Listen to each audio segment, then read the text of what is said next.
우리가 모여 살고 있는 이 미국에 한인들이 얼마나 되는지 아직 정확한 통계는 그렇게 나와 있지 않습니다만 작게 잡으면 한 70만 명 정도의 한인들이 살고 있다고 합니다. 그런데 한인들이 모여 사는 곳마다 상황들, 그다음에 그들이 모여 있는 그 모습들이 약간씩 다른 그러한 것들을 봅니다. 동부에 사는 사람들의 그 생활 스타일이 좀 다르고요. 또 서부에 사는 사람들의 생활 스타일이 다릅니다. 미군 부대를 중심으로 형성되어 있는 마을들의 한인들의 모습이 다르고요.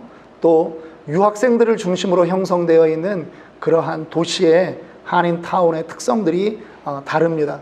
우리가 살고 있는 이곳 LA에서도 코리아타운의 모습이 다르고 얼바인의 한인타운의 모습이 다릅니다.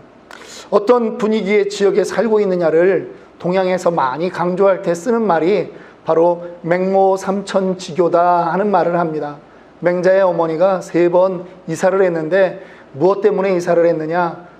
아들 교육 때문에 이사를 했다. 그 동네를 선정했다라고 하는 말을 우리가 잘 압니다. 뭐냐 하면 첫 번째는 공동묘지 근처 별로 소리가 안 나는 곳에 가서 살았더니 아이가 맨날 장례식만 보고 남들 곡하는 거나 바라봐서 그런 흉내를 내더랍니다. 그래서 안 되겠다. 그래서 사람이 많은 곳으로 시장터로 이사를 갔습니다. 그랬더니 장사꾼들 장사하는 그 흉내를 맹자가 내고 다니는 것입니다. 그래서 결국은 서당 근처로 옮겼더니 그제서야 책 읽는 흉내를 내고 나중에는 책을 읽고 그렇게 공부하더라 하는 말이죠. 어디에 사느냐 하는 것이 참 중요하다라고 하는 것을 말하는 것이고요. 저는 오늘 그러한 말들이 어디에 사느냐가 중요하기도 하지만 어느 곳이든 그 특징들이 있다, 마을의 분위기들이 있다라고 하는 이야기들을 좀 하고 싶은 것입니다. 오늘 사도 바울이 2차 전도 여행 중에 대단히 칭찬했던 한 마을이 있습니다. 오래 머물지는 않았습니다. 아주 잠깐 머물고 또 다른 곳으로 옮겨갔는데 이 마을에 대한 인상이 너무 좋아서 사도 바울이 그 마을을 특별히 기록하고 있는 것입니다. 그곳이 어디냐면 베레아라고 하는 곳입니다. 원래 바울 일행은요, 마게도니아의 그 수도인 데살로니가에 가서 복음을 전합니다. 그동안 우리가 옥문이 열리는 기적을 봤던 그 빌립보 감옥, 거기에서도 이 데살로니가라고 하는 곳은 약 100km 정도 떨어져 있는 곳입니다. 그런데 이 데살로니가까지 가는 도중에 2개의 도시가 있습니다. 암비볼리와 아볼로니아라고 하는 마을이 있는데 거기는 그냥 거쳐 지나갑니다. 왜 그랬을까요? 이 바울에게는 전도의 전략이 있었는데 유대인들의 회당을 거점으로 하는 것입니다. 그런데 아마 이 2 도시에는 회당이 없었던 것 같습니다. 그리고 바로 데살로니가에서 가서 3주 동안 복음을 전합니다. 데살로니가에서는 이 유대인들이 있어서 그들이 회당을 쉽게 찾을 수 있었습니다. 그리고 바울은 그 2 도시를 일일이 복음은 전하지 않았지만 분명히 어떤 확신이 있었느냐, 데살로니가에서 예수 믿게 되는 사람들이 반드시 이 2 도시까지도, 주변 도시까지도 복음을 전할 것이다 라고 하는 그러한 마음이 있었던 것이죠. 실제로 우리가 데살로니가전서 1장 8절을 보면 이렇게 말씀하고 있습니다. 주의 말씀이 너희에게로부터 마게도냐와 아가야에만 들릴 뿐 아니라 하나님을 향하는 너희 믿음의 소문이 각처에 퍼졌으므로 우리는 아무 말도 할 것이 없노라. 데살로니가에서 예수를 믿은 그 사람들을 통해서 복음이 주변으로 다 퍼져나가고 있다라고 하는 것이죠. 여러분, 이것이 복음의 특징입니다. 그리고 이것이 신자의 특징이라고 하는 것입니다. 신자는 복음을 제대로 들었으면 이것을 전하지 않고는 못 견디는 것입니다.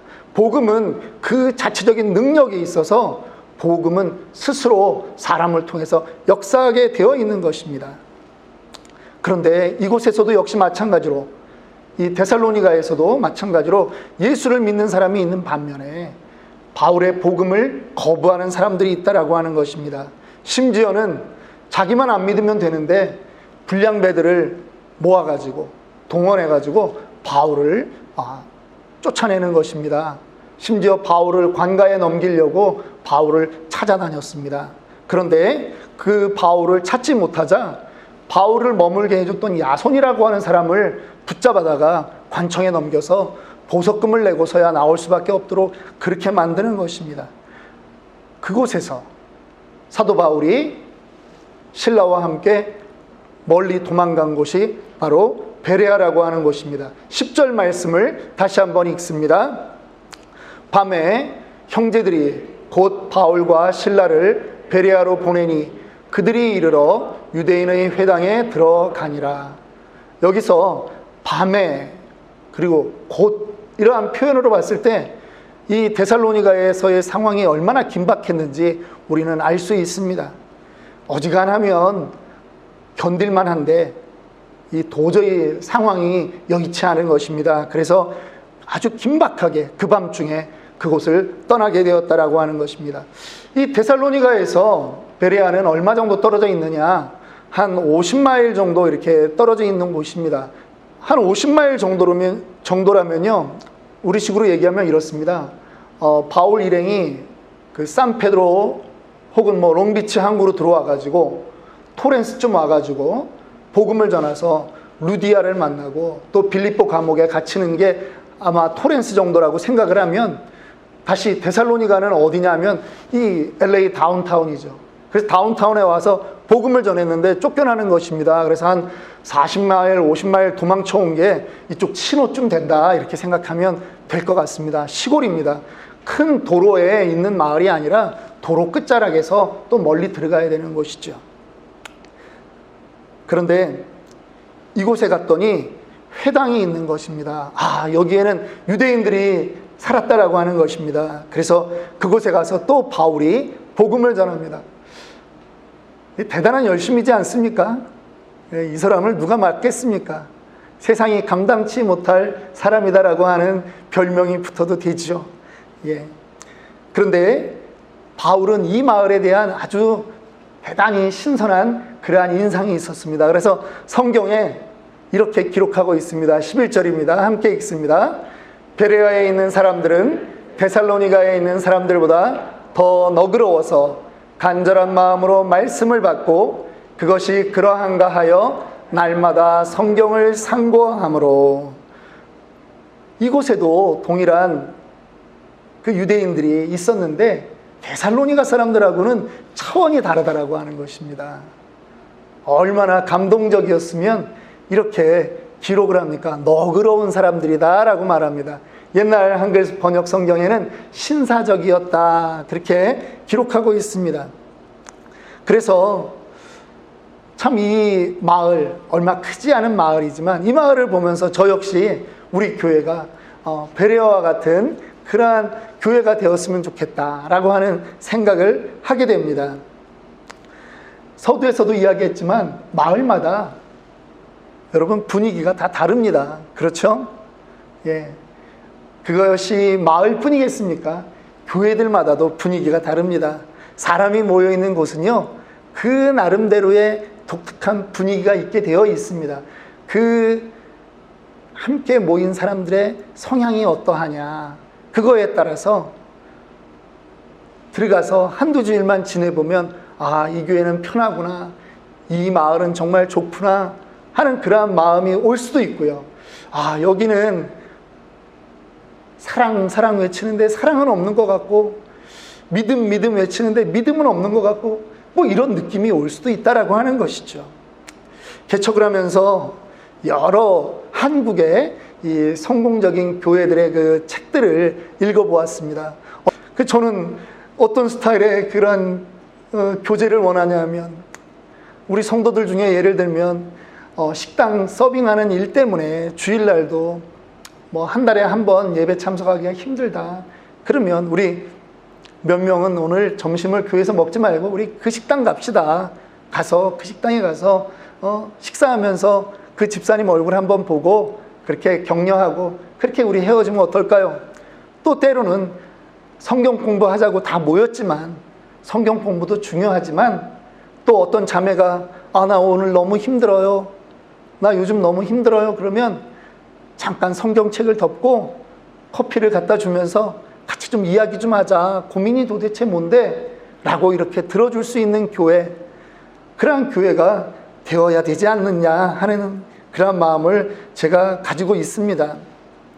그래서 교회는, 우리 교회도 이제 개척한 지 1년 반이 되었습니다만, 교회는 초창기 멤버들이 중요하고요. 초창기 멤버들이 어떤 마음으로 이 교회를 세워가기를 원하는가 너무나 중요한 것입니다. 그렇다고 우리 교회가 복음적이지 않다, 교제만 중요하다, 그러진 않지 않습니까? 이 베레아 교회는요, 공통적인 성품이 너그러웠다라고 하는 것입니다. 그들은 신사적이었다라고 하는 것입니다. 그래서 그들에게 특징이 있는데, 말씀을 받을 때 어떤 마음으로 받냐 하면 아주 간절한 마음으로 받는 것입니다. 지금 여러분들의 그 눈동자 그 표정처럼 간절하게 말씀을 받고, 그뿐이 아니라 집에 가서든 또 서로 교제를 할 때든 오늘 말씀에서 어떤 은혜를 받았습니까? 라고 하는 그러한 교제를 한다라고 하는 거죠. 이 말씀이 정말 그러한가? 라고 고민하는 것입니다. 한 번 더 생각해 보는 것입니다. 당신은 신약 성경이 없었잖아요. 구약 성경에서 사도 바울이 얘기하는데, 그 이사야 53장에 예언된 그분이 예수라고 하신다. 이게 정말 그러한가? 또 성경을 펼쳐보는 것입니다. 미가서에 약속한 그 오실 메시아가 정말 예수님인가? 또 펼쳐보는 것입니다. 시편에 말한 다윗이 흠모했던 그분이 정말 예수인가? 시편을 펼쳐보면서 그들이 하나하나 상세하게 고찰하는 거죠. 그렇게 하면서 그들이 복음을 받아들였다라고 하는 것입니다. 우리에게도 이런 자세가 필요한 것입니다. 설교를 들을 때 그 뜻이 맞는가 생각하면서 마음으로 반응할 뿐만 아니라 입으로도 반응해야 됩니다. 여러분들이 아무리 크게 아멘을 해도 제가 놀라지 않으니까 여러분 염려하지 마시고 아멘을 외쳐주세요. 사역자들에게도 어제 이제 새벽 예배 마치고 그런 이야기를 좀 했습니다만, 목사의 설교에는요 3가지가 포함되어 있는 것입니다. 첫째는 지성이라고 하는 것입니다. 목사가 신학교를 다녀야 되는 이유가 있는 것이죠. 신학의 체계가 있는 것입니다. 지적인 백그라운드가 갖춰져야 됩니다. 그래서 목회자들에게는 독서량이 많이 요구됩니다. 현실적으로 이렇게 미국에서 목회하다 보니 우리가 목회만 전념할 수 없고 또 직장 생활도 하고 이러다 보니까 한계는 있습니다만, 그럼에도 불구하고 목회자들은 독서를 많이 해야 됩니다. 두 번째는 영성입니다. 설교 그냥 전달하는 것이 아닙니다. 하나님의 말씀을 대언한다라고 한다면 목회자의 그 시간 가운데 하나님의 말씀을 스스로 묵상해야 되는 그러한 시간들이 많이 필요한 것입니다. 하나님과의 어떤 관계성을 갖고 설교를 준비했느냐, 그것 정말 중요하다라고 하는 것입니다. 세 번째는요, 인성이라고 하는 것인데 참 이거 바꾸기 어렵습니다. 그래서 이게 목회자가 너무 중요한 것입니다. 어떤 가정에서 자라났느냐, 어떤 부모의 영향력을 받고 목회자가 자라났느냐, 혹은 어떤 가정을 지금 이루고 있느냐.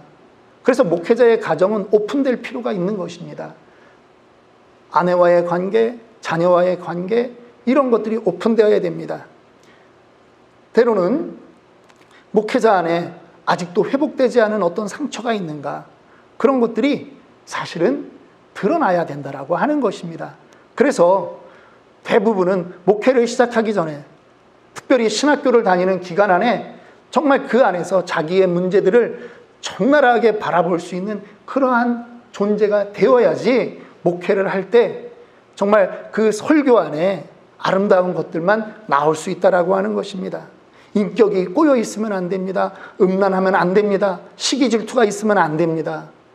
완벽한 사람은 없겠지만 그거에 대한 도전이 목회자에게서는 늘 있어야 된다라고 하는 것이죠. 그런 점에서 그것이 이제 설교로 나타난다라고 하는 점에서 제가 여러분들과 함께 목회를 시작하면서 그래도 꾸준히 유지하려고 하는 것은 무엇입니까? 강해 설교를 하려고 하는 것입니다. 내가 원하는 설교, 내가 하고 싶은 말을 하려고 주제 설교를 하는 것이 아니라 성경을 한 장 한 장 넘어가면서 성경이 말하고자 하는 것을 제가 전하려고 노력하는 것이죠. 여러분들이 아마 그런 부분들은 다 인정하시리라고 믿습니다. 그리고 저는 여러분들이 늘 저에게 목사님, 우리는 목사님과 함께 신앙생활하는 것이 너무 행복해요. 목사님 설교를 통해서 매번 힘을 얻습니다. 매번 은혜를 받습니다. 예배가 기다려집니다. 목사님 건강하셔야 돼요. 목사님 사랑합니다. 아무도 이런 말은 안 하지만 여러분들의 그 눈동자가 저에게 이렇게 말한다고 저는 늘 생각하고 사랑하는 내 양떼를 위해서 제가 설교를 준비하는 거죠.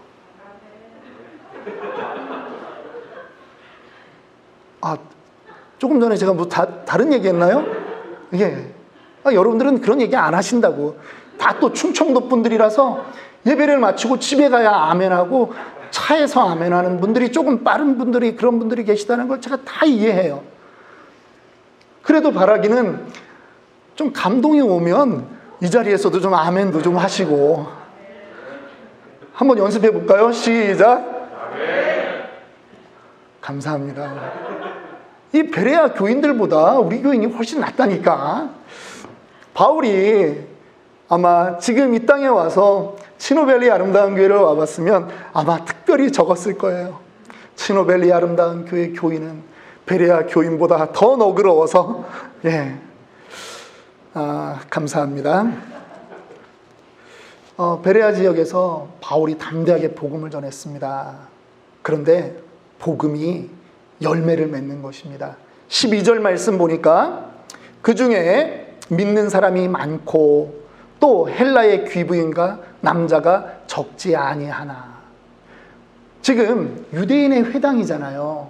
그러면 유대인들만 예수를 믿었다는 게 아니라 지금 유태교로 개종했던 그 그리스 사람들 중에 헬라의 그 그리스의 그 귀부인 그리고 그리스인 남자들이 지금 바울의 그 논증, 강해 설교를 들으면서 강론을 들으면서 그들이 꼼꼼히 구약 성경과 맞춰보는 그 바울의 설교를 듣고 마음이 변했다는 것입니다.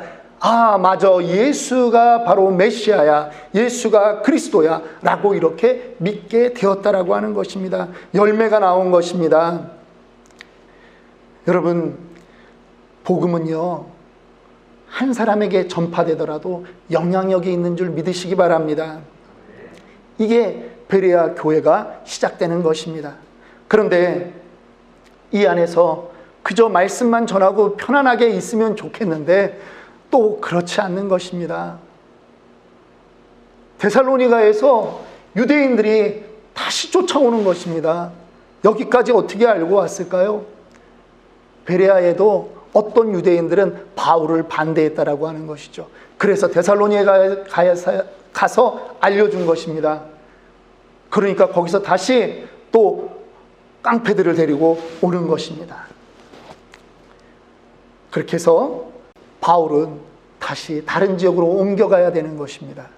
참 사람들의 열심이라는 것이 정말 희한하지 않습니까? 어떤 사람들은 지금 말씀이 그러한가 해서 간절한 마음으로 받고 또 성경에 그렇게 되어 있는가 그렇게 상고하는 사람이 있는 반면에 어떤 사람은 처음부터 그 말씀 받기를 거부하고 바울을 핍박하기에 열심을 내는 사람들이 있습니다. 세상에는요 여러 부류가 있지 않습니다. 세상에는 단 두 부류만 있습니다.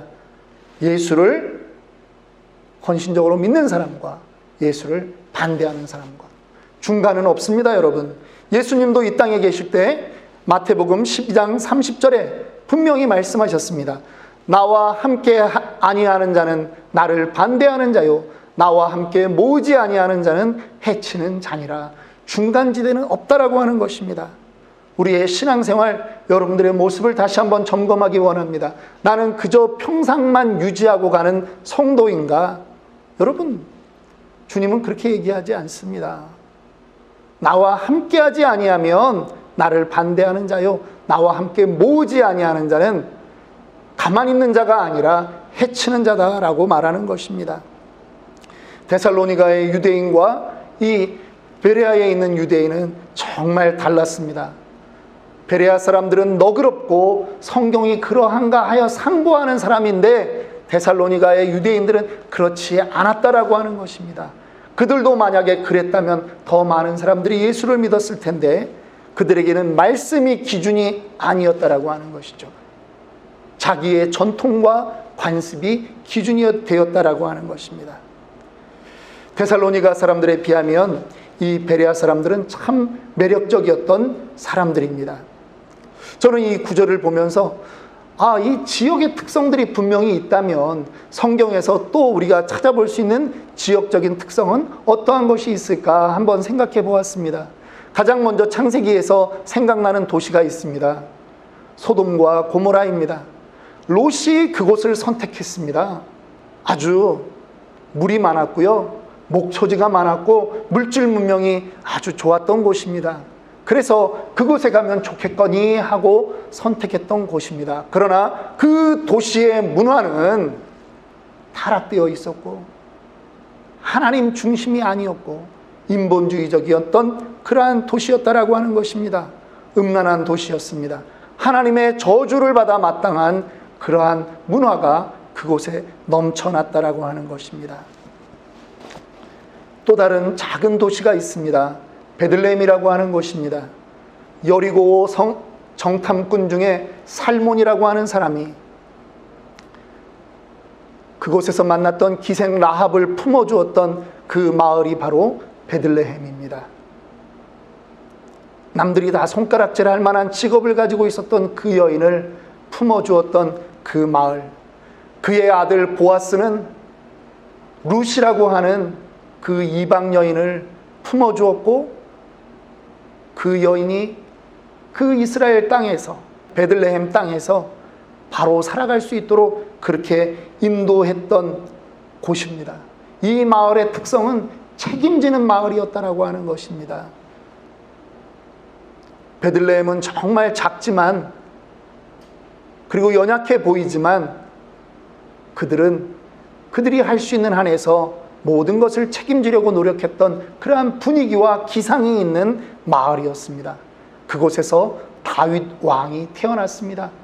다윗 왕은 이스라엘을 책임졌습니다. 그곳에서 예수 그리스도가 태어났습니다. 예수 그리스도는 온 인류를 책임졌습니다. 예수님의 그 구세주로서 이 땅에 오실 때 그 마을에서 예수님은 태어난 것입니다. 우리도 이곳 미국 땅, 그 넓은 땅 가운데 LA, 그리고 동부 LA, 또 치노밸리라고 하는 곳에 우리가 위치해 있습니다. 너무나 작은 마을이죠. 작은 교회입니다. 그런데 우리가 이제부터 고민해야 되는 것이 있습니다. 우리 교회는 이곳에서 어떠한 그러면 분위기를 만들어 가야 하느냐라고 하는 것이죠. 범위를 조금 넓히면 여러분들이 살고 있는 그 마을, 그리고 여러분들의 직장에서 여러분들은 도대체 어떤 향기를 내는 사람으로 살아야 되느냐라고 하는 것입니다. 먼 훗날 어떤 사람이 여러분들을 기억하며 그 사람은 참 너그러웠다 라고 하는 그러한 말을 여러분들에게 해주기를 바라는 마음입니다. 말씀을 마칩니다.